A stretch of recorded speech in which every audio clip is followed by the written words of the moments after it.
Hello guys, welcome to my channel. ये silent mistress का पहला चैप्टर का हाफ चैप्टर है जिसे मैं आज एक्सप्लेन करने वाली हूँ। आई होप आप लोगों को भी एक्सप्लेनेशन पसंद आएगी। अगर पसंद आए तो प्लीज लाइक सब्सक्राइब जरूर कीजिएगा। और अगर आपने इसका प्रीवियस चैप्टर नहीं देखा है तो प्लीज पहले आप उसे देख लीजिए और लाइक कमेंट जरूर कीजिएगा। तो चलिए चैप्टर स्टार्ट करते हैं। चैप्टर के स्टार्टिंग में हम देखते हैं और जो क्राउन प्रिंस रहते हैं वो बोलते हैं, तीसरे नंबर वाले स्कॉलर तुम हो। और जो सॉन्ग रहता है वो थोड़ा सा शॉक्ड हो जाता है और फिर वो देखता है कि क्राउन प्रिंस उसके घोड़े के सामने अपना घोड़ा खड़ा कर देते हैं और क्राउन प्रिंस बस उसे घूर रहा होता है। फिर सॉन्ग बोलता है कि मेरा नाम सॉन्ग है। और फिर क्राउन प्रिंस बोलता है, मुझे पता है तुम सॉन्ग ली क्वीन हो। और फिर सॉन्ग सोचता है, स्टिल अभी तक उसने मुझे याद रखा है। और क्राउन प्रिंस बस इसे देखता है बट कुछ बोलता नहीं है। फिर क्राउन प्रिंस सोचता है कि मेरे फादर ने अर्जेंटली मुझे पैलेस में वापस बुलाया है।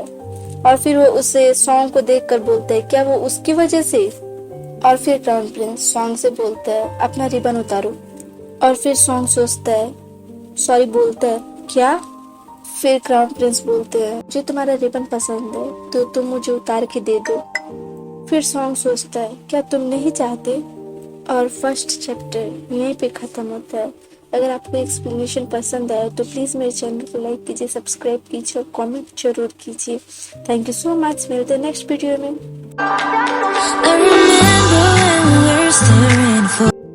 Hello guys, welcome to my channel. आज मैं साइलेंट मिस्ट्रेस का एपिसोड 2 एक्सप्लेन करने वाली हूँ।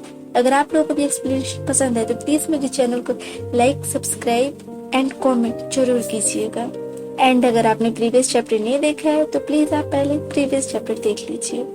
तो चलिए चैप्टर स्टार्ट करते हैं। स्टोरी की स्टार्टिंग में हम देखते हैं और जो रहता है क्राउन प्रिंस, वो अपने घोड़े को लेके आगे बढ़ जाता है और उसकी आर्मी उसके पीछे पीछे चल रही होती है। और फिर सॉन्ग सोचता है, शायद वो बहुत टाइम पहले से सिहाई मेंशन में लॉक्ड होगा, बिल्कुल वैसे ही जब वो बच्चा था। फिर सॉन्ग क्राउन प्रिंस से बोलता है, your highnesses please self respect show कीजिए। फिर क्राउन प्रिंस बोलता है, व्हाटएवर, मुझे जो चाहिए वो मैं ले लूंगा। तो उस रिबन को मांगने में क्या गलत है? या फिर तुम खुद भी मुझे दे सकते हो।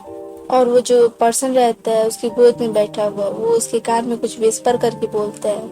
और फिर क्राउन प्रिंस बोलता है, हुनर ने कहा तुम्हारा रिबन बहुत प्यारा दिख रहा है, तुम वो रिबन इसे दे दो। फिर सॉन्ग सोचता है, बट ये सिल्क रिबन मैजेस्टी का दिया हुआ एक गिफ्ट है एज अ हुनर टाइप दिखाने के लिए, और मैं इसे यूं ही नहीं दे सकता।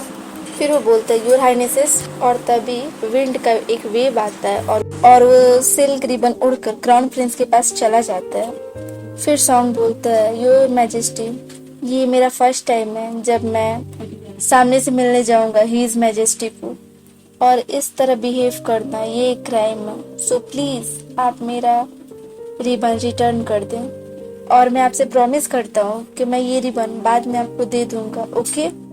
फिर क्राउन प्रिंस बोलता है, नो, और हुनर को ये रिबन पसंद है इसलिए तुम्हें सम्मानित किया जाएगा, और क्या तुम जाने दोगे या नहीं?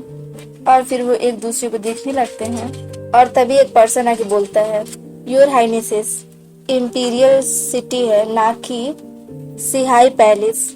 और फिर इस पर्सन के बारे में बताया जाता है जो कि प्रेजेंट का ये सॉन्ग क्वीन इसका नाम है और करेंट में ये जनरल होता है और जुन क्वीन मिलिट्री सुपीरियर होता है। और फिर जनरल बोलता है, किसी भी स्कॉलर को पब्लिकली डिसरिस्पेक्ट करना क्राउन प्रिंस को शोभा नहीं देता और रॉयल फैमिली की डिग्निटी स्टेक पे लगी है।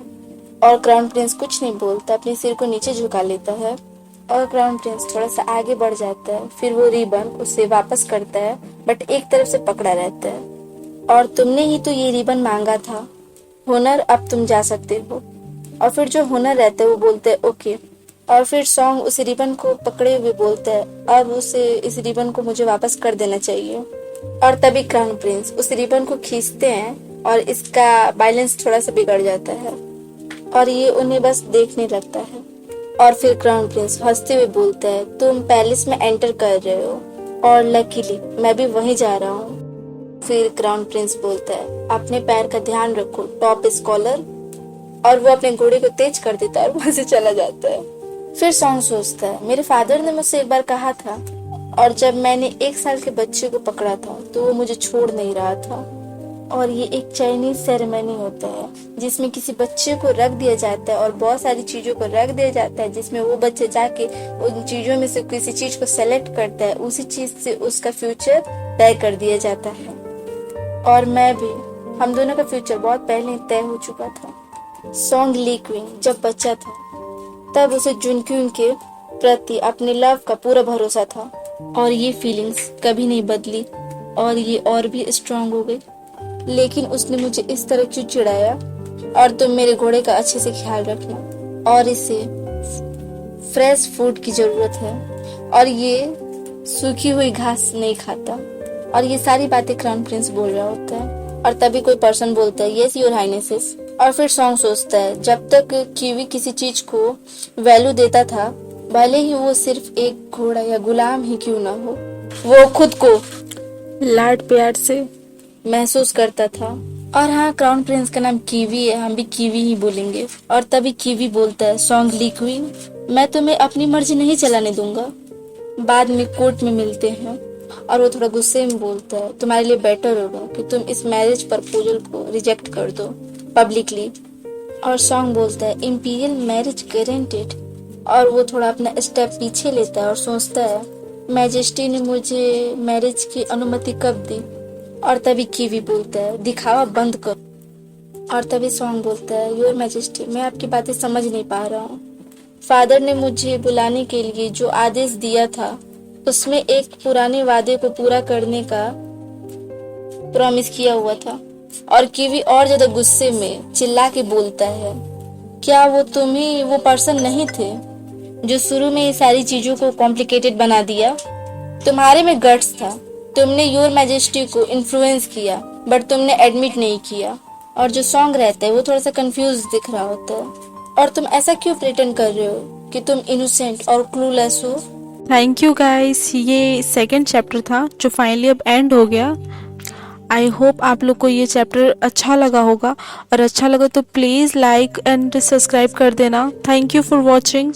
I look at you and it's easy to see you are that someone I've been trying to make